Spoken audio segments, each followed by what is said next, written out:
Good morning friends. एक बार फिर से स्वागत है आपका मेरे इस चैनल में। तो ये है दैनिक जागरण का न्यूज़पेपर। इसमें हम इसका एडिटोरियल पढ़ेंगे या संपादकीय वाला सेक्शन पढ़ेंगे, और जिस तरीके से लेखक ने लिखने की कोशिश की है तो उसी की दृष्टि से, उसी की भावनाओं को ध्यान में रखते हुए उसी प्रकार से उसके एडिटोरियल को, उसके संपादकीय को पढ़ने का प्रयास करेंगे। ठीक है, चलिए। तो आज का जो पहला संपादकीय है वो दिया गया है, खतरा बन सकते हैं कश्मीरी अलगाववादी। जो कश्मीरी अलगाववादी हैं वो खतरा बन सकते हैं। किस प्रकार बन सकते हैं वो हम इस एडिटोरियल में जानेंगे। चलिए, तो इसकी शुरुआत करते हैं। हम इसको जूम कर लेंगे, और यदि आपको ये विजिबल नहीं हो ठीक से तो आप सिर्फ सुन सकते हैं, नहीं तो मोबाइल की क्वालिटी को इंक्रीज़ कर सकते हैं। ठीक है, चलिए तो शुरुआत करते हैं।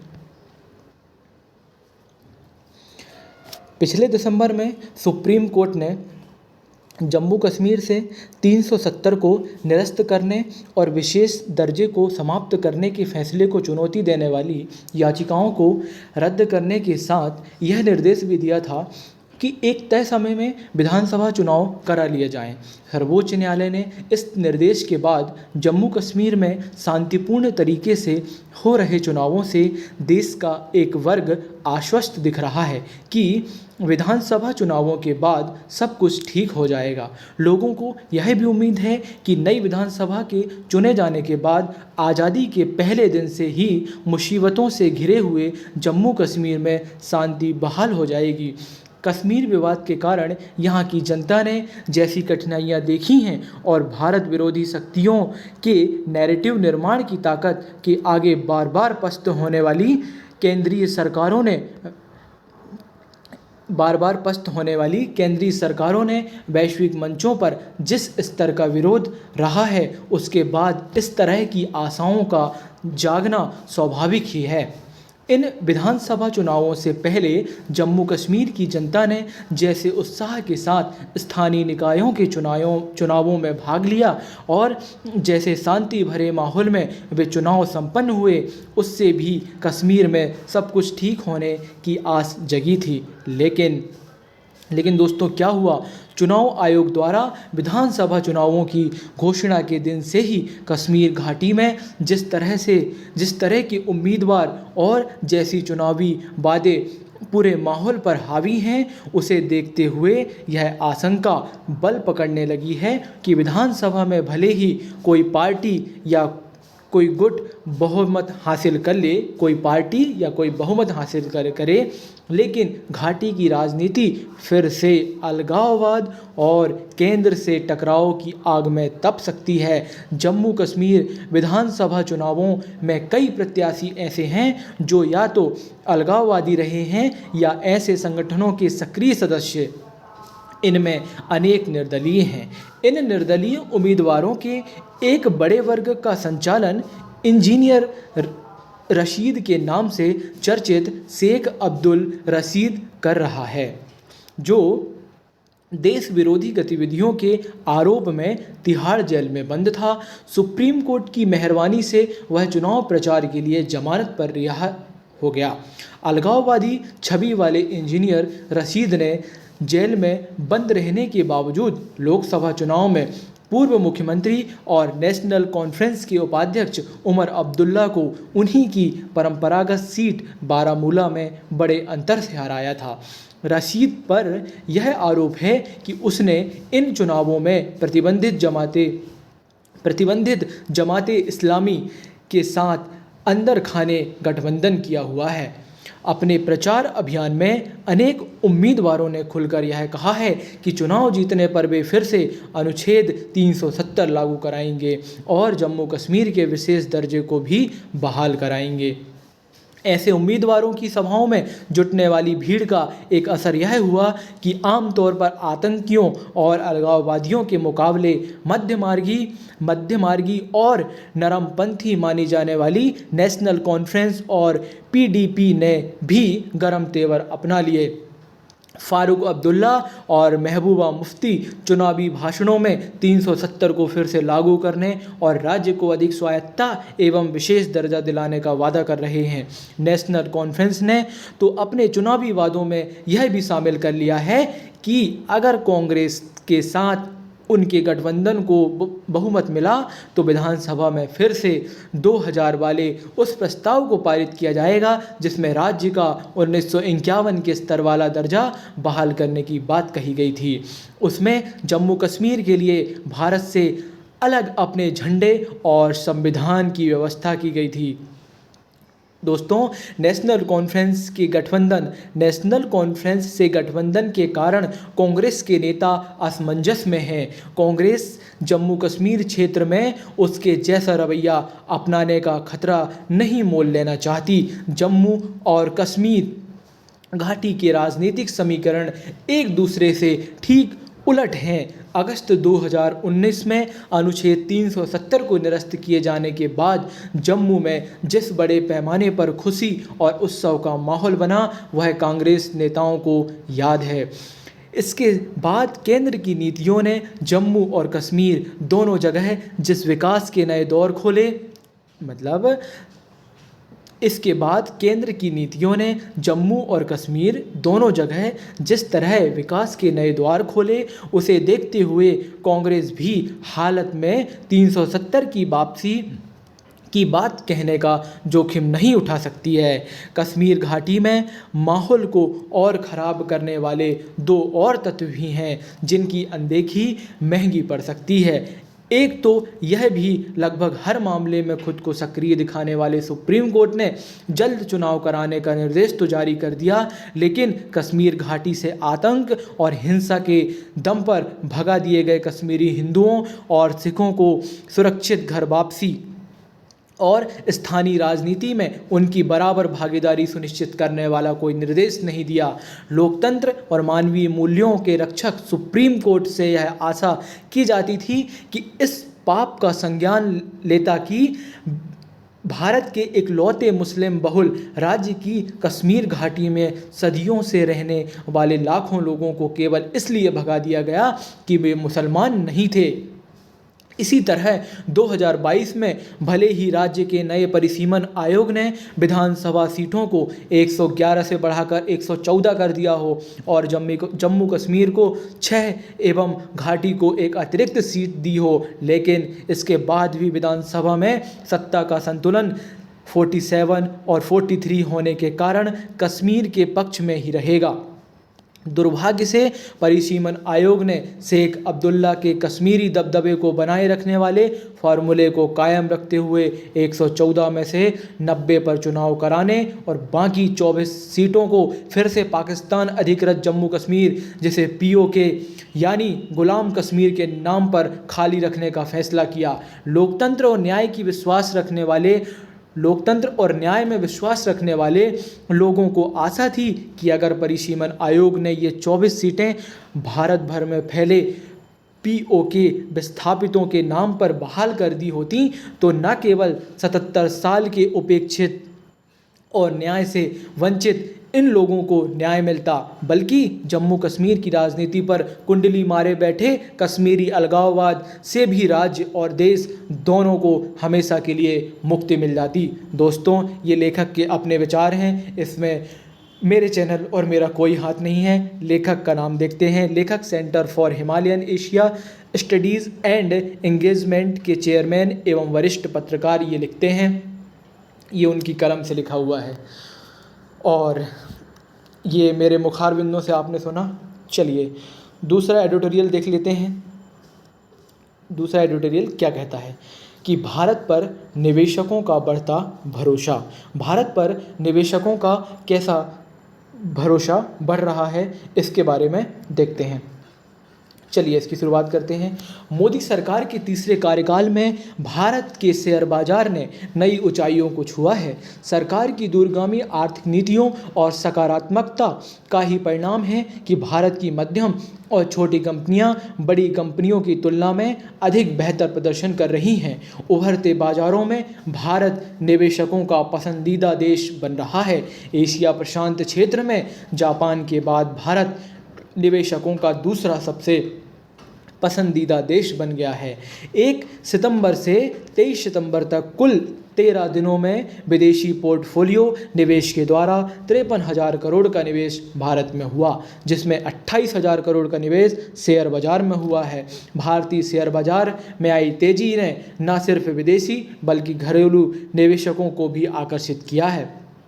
पिछले 4 वर्षों में भारतीय निवेशकों की संख्या तेजी से बढ़ी है। शेयर बाजार से मिलने वाले अच्छे रिटर्न ने निवेशकों के आत्मविश्वास को बढ़ाया है। परंपरागत क्षेत्रों जैसे सोना और प्रॉपर्टी में निवेश के अलावा लोगों की शेयर बाजार में भी दिलचस्पी बढ़ी है। अकेले उत्तर भारत के निवेशकों की संख्या लगभग 4 गुना बढ़ गई है।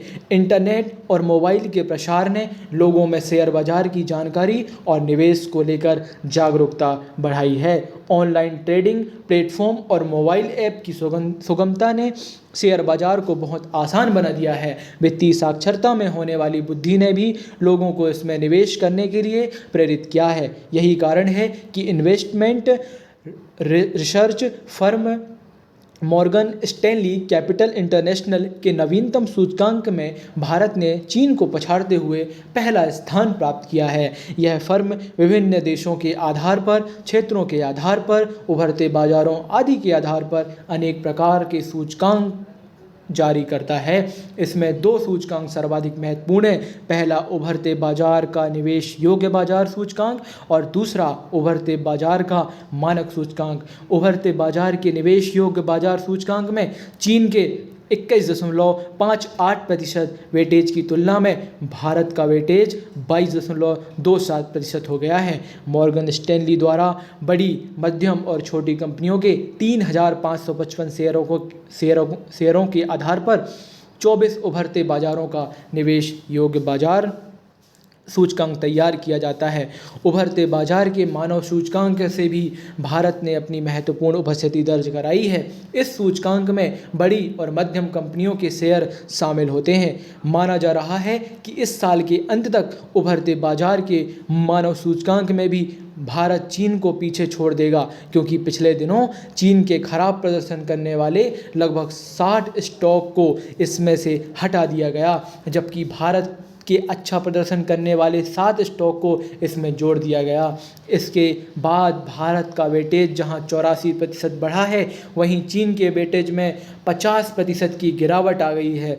वर्तमान में चीन का वेटेज 23.7% है और भारत का प्रतिशत 20.6% है। 2021 की शुरुआत में भारत का वेटेज 9.2% था, जो चीन के 38.7% के 1/4 से भी कम था। यह पुनर्संतुलन व्यापार बाजार रुझानों को दर्शाता है, जहां चीन आर्थिक चुनौतियों और विनियामक कार्यवाहियों से जूझ रहा है, वहीं अनुकूल आर्थिक स्थितियों से भारत को काफ़ी लाभ हुआ है। इस समय चीन का कुल बाजार पूंजीकरण 8.14 लाख करोड़ डॉलर है, जो भारत के 5.03 लाख करोड़ डॉलर से 60% अधिक है। मॉर्गन स्टैनली दोनों सूचकांकों में भारत के वेटेज को बढ़ना यह सिद्ध करता है कि वैश्विक मंच पर भारत की साख बढ़ रही है। सरकार की अनुकूल नीतियों के चलते भारतीय अर्थव्यवस्था की बुनियादी मजबूत हो रही है। जो बुनियाद है भारतीय अर्थव्यवस्था की वो मजबूत हो रही है और भारतीय कंपनियां प्रभावशाली प्रदर्शन कर रही हैं। इन सब के कारण इक्विटी बाजार लगातार बेहतर प्रदर्शन कर रहा है। भारत के मैक्रो अर्थशास्त्र के विभिन्न पक्ष जैसे मौद्रिक और राजकोषीय घाटा आदि पहलुओं पर भी अनुकूल स्थितियां हैं। साल 2024 की शुरुआत में प्रत्यक्ष विदेशी निवेश में 47% की वृद्धि, कच्चे तेल की कीमतों में कमी, भारतीय ऋण बाजारों में पर्याप्त विदेशी पोर्टफोलियो निवेश आदि ऐसे सकारात्मक रुझान प्रमुख कारक रहे हैं। इस सकारात्मकता के कारण ही घरेलू निवेशकों द्वारा भी तुलनात्मक रूप से अधिक पैसा शेयर बाजार में निवेश किया जा रहा है।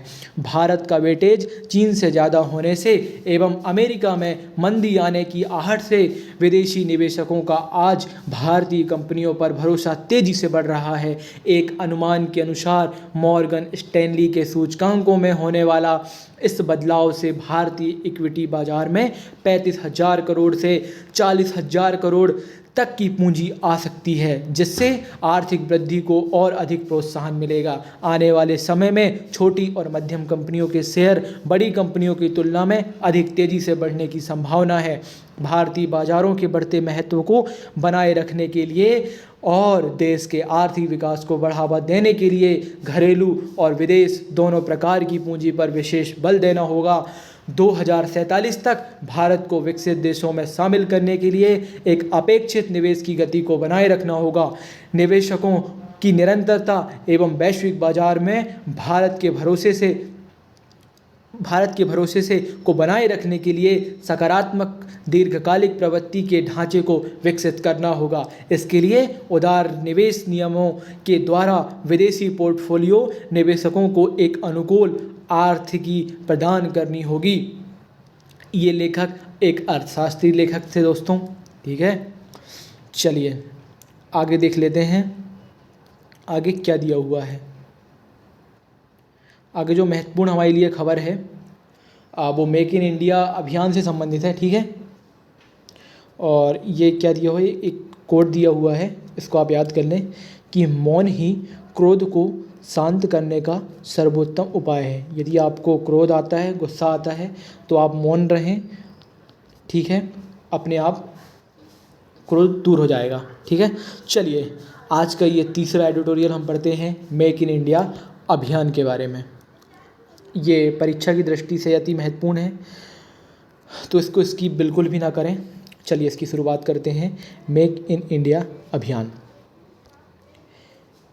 मेक इन इंडिया अभियान के 10 वर्ष पूरे होने के अवसर पर प्रधानमंत्री ने उसकी सफलता का जो उल्लेख किया उससे असहमत तो नहीं हुआ जा सकता, लेकिन यह आभास किया जाए तो बेहतर है कि इस पहल को और अधिक सफल बनाया जा सकता था। इस अभियान ने कई उल्लेखनीय सफलताएं हासिल की, जैसे 10 वर्ष पहले देश में मोबाइल फ़ोन बनाने वाली केवल 2 कंपनियां थीं, आज उनकी संख्या बढ़कर 200 के करीब हो गई है। इसके चलते भारत विश्व का दूसरा सबसे बड़ा मोबाइल फ़ोन निर्माता बन गया है। दोस्तों, आज भारत विश्व का दूसरा सबसे बड़ा मोबाइल फ़ोन निर्माता बन गया है। पहले केवल 1556 करोड़ रुपए के मोबाइल फ़ोन निर्यात होते थे, लेकिन अब आज के दिन 1.2 लाख करोड़ रुपए के मोबाइल निर्यात हो रहे हैं और देश में प्रयोग होने वाले 99% मोबाइल मेक इन इंडिया हैं। इसी तरह फिनिश्ड स्टील के उत्पादन में बढ़ोतरी हुई है। खिलौनों के निर्माण में भी भारत ने उल्लेखनीय प्रगति की है और अब उनका आयात घटकर आधा रह गया है। यह भी महत्वपूर्ण है कि देश में सेमीकंडक्टर के निर्माण के लिए जिस तरह 1.5 लाख करोड़ का निवेश हुआ है, उससे 5 प्लांट लगने जा रहे हैं और प्रतिदिन 7 करोड़ चिप बनाएंगे। भारत नवीनीकरण ऊर्जा के उत्पादन में अब दुनिया में 4थे नंबर पर है और देश का ईवी उद्योग अब $3 अरब तक पहुंच गया है। रक्षा क्षेत्र भी मेक इन इंडिया की सफलता की कहानी कहता है। देश का रक्षा निर्यात 21,000 करोड़ रुपए के आंकड़े को पार कर गया है और अगले 5 वर्षों में इसे बढ़ाकर 50,000 करोड़ रुपए करने का लक्ष्य रखा गया है। आज भारत कई देशों को रक्षा सामग्री निर्यात कर रहा है। यह कहा जा सकता है कि मेक इन इंडिया अभियान ने रक्षा क्षेत्र को तस्वीर बदलने का काम किया है। ऐसी ही तस्वीर अन्य क्षेत्रों में भी बदलनी चाहिए थी, लेकिन ऐसा नहीं हो सका। यह एक तथ्य है कि तमाम प्रयासों के बाद भी चीन से होने वाला आयात कम नहीं हो रहा है। तमाम ऐसी वस्तुएं चीन से मंगाई जा रही हैं जिनका निर्माण भारत में किया जा सकता था। दोस्तों, एक समस्या यह भी है कि चीन से तमाम कलपुर्जे मंगाकर उन्हें देश में असेंबल कर कई तरह के उपकरण बनाए जा रहे हैं। समझना कठिन है कि भारतीय उद्योगपति वह सब देश में क्यों नहीं बना सकते जिसके निर्माण की संभावनाएं देश में हैं। इनमें से कुछ वस्तुएं तो ऐसी हैं जो पहले भारत में बनती भी थीं। एक और जहां देश की उद्योगपतियों को कमर कसनी होगी, वहीं दूसरी ओर सरकार को भी यह देखना होगा कि हमारे उद्योगपति चीनी कारोबारियों का मुकाबला करने में क्यों हिचक रहे हैं और उनकी क्या समस्याएं हैं। कुल मिलाकर मेक इन इंडिया अभियान कुछ हद तो सफल रहा, लेकिन अभी बहुत कुछ हासिल किया जाना बाकी है। ठीक है, चलिए, तो ये हमारे 3 एडिटोरियल थे जो परीक्षा की दृष्टि से और समझने की दृष्टि से बहुत महत्वपूर्ण थे। ठीक है, तो दोस्तों, यदि आपको वीडियो अच्छा लगा होगा, यदि मेरे पढ़ने का तरीका या बोलने का तरीका आपको अच्छा लगा होगा, तो चैनल को आप सब्सक्राइब कर लीजिए। आपको डेली दैनिक जागरण का एडिटोरियल और मैं दैनिक भास्कर का एडिटोरियल भी मतलब रिकॉर्ड करता हूं और उसकी न्यूज़ भी। तो आप चैनल को सब्सक्राइब कर लें ताकि अगले दिन आपको वीडियो आपकी यूट्यूब फीड में या नोटिफिकेशन बिल्कुल सामने आ जाए। ठीक है, चलिए मिलते हैं एक नई अभिव्यक्ति, एक नए एडिटोरियल के साथ अगले दिन, अगली सुबह। तब तक के लिए बहुत बहुत धन्यवाद।